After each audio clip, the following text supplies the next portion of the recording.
ಸ್ನೇಹಿತರೆ ನಮಸ್ಕಾರ. ಡಾಕ್ಟರ್ ಸಿದ್ದು ಅವರು KK ನ್ಯೂಸ್ ಕನ್ನಡ ಚಾನಲ್ ಅಂತ ಒಂದು ಒಳ್ಳೆ ಯೂಟ್ಯೂಬ್ ಚಾನಲ್ ಅವರು ಓಪನ್ ಮಾಡಿದ್ದಾರೆ. ಆ ಯೂಟ್ಯೂಬ್ ಚಾನಲ್ ನ ವಿಶೇಷತೆ ಅಂತ ಹೇಳಿದ್ರೆ ಅದರಲ್ಲಿ ಕೇವಲ ಸಣ್ಣ ಮಕ್ಕಳು ದೊಡ್ಡವರು ಯಾವುದೇ ಒಂದು ವಯಸ್ಸಿನ ಅಂತರ ಇಲ್ಲದೆ ಹೆಚ್ಚು ನಮ್ಮ ಕನ್ನಡಕ್ಕೆ ಸಂಬಂಧಪಟ್ಟಿರುವಂತಹ ಕರೆಂಟ್ ಅಫೇರ್ಸ್ ಎಲ್ಲ ಮಾಹಿತಿ ಸಿಗ್ತಾ ಇದೆ.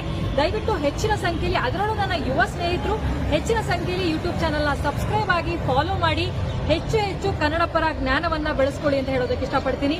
ನಾನು ನಿಮ್ಮ ನಿರೂಪಕಿ ಡಾಕ್ಟರ್ ಸಿದ್ದು ಕಲ್ಲೂರ್, ಕೋಲ್ಹಾಪುರ, ಮೂಕಾಂಬಿಕಾ ದರ್ಶನ. ಶಂಕರಾಚಾರ್ಯರು ಕೇರಳದಿಂದ ತಪಸ್ ಮಾಡ್ಕೊಂಡು ಇಲ್ಲಿ ಹುಡುಕ್ತಾ ಹೋಗ್ತಾನೆ. ಅವರು ವೈರಾಗ್ಯ ಭಕ್ತಿ. ಅವಾಗ ಇಲ್ಲಿ ದಟ್ಟಕಾರಣ್ಯ ಇರ್ತದೆ. ದಟ್ಟಕಾರಣ್ಯದಲ್ಲಿ ಹೋಗ್ತಾ ಇರ್ಬೇಕಾದ್ರೆ ರಾತ್ರಿ ತುಂಬ ಇದು ಕತ್ಲಾದವಾಗ ಇಲ್ಲಿ ನಡ್ಕೊಂಡು ಹೋಗ್ತಾ ಇರ್ತಾವೆ. ಇನ್ನು ಸಣ್ಣ ಹುಡುಗ ಇರ್ತದೆ.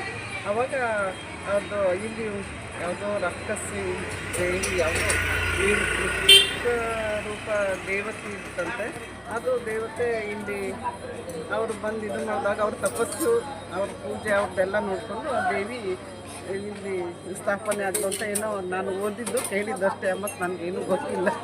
ತಾವು ಈ ದೇವಾಲಯಕ್ಕೆ ಎಷ್ಟು ವರ್ಷದಿಂದ ದರ್ಶನ ಮಾಡ್ತಾ ಇದ್ದೀರಿ? ಈ ದೇವಾಲಯಕ್ಕೆ ಎಷ್ಟು ವರ್ಷದಿಂದ ತಾವು ದರ್ಶನಕ್ಕೆ ಬರ್ತಾ ಇದ್ದೀರಿ? ನಾವು 35 ವರ್ಷದಿಂದ ಬರ್ತಾ ಇದ್ವಿ. ನಮ್ಮ ಮದುವೆ ಆದಾಗಿಂದ ನಾವು ಪ್ರತಿ ವರ್ಷ ಬಂದು ಇಲ್ಲಿ ಬರೋದ್ರಿಂದ ತಮ್ಮ ಕೆಲಸ ಕಾರ್ಯಗಳು ಅಭಿವೃದ್ಧಿ, ಮನಸ್ಸು ತೃಪ್ತಿ ಆಗುತ್ತೆ ಅಷ್ಟೇ. ಮನಸ್ಸು ಶಾಂತಿ ಸಿಗುತ್ತೆ. ಕೆಲಸ ಕಾರ್ಯಗಳಿಂದ ಬರೋದಿಲ್ಲ, ನಮ್ಮ ಮನಃಶಾಂತಿ ನಮ್ಮ ಮನಸ್ಸು ನಾವು ವರ್ಷಕ್ಕೆ 2 ಸರಿ ಅಲ್ಲಿ ಟೂರಿಗೆ ಹೋಗ್ತೇವೆ.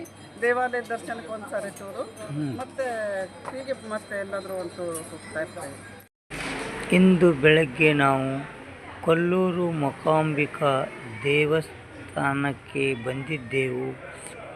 ಅಲ್ಲಿನ ಆಡಳಿತ ಅಧಿಕಾರಿಗಳಾದ ಈರಣ್ಣ ತುಂಗಿ ಸಾಹೇಬರು ದೇವರ ದರ್ಶನ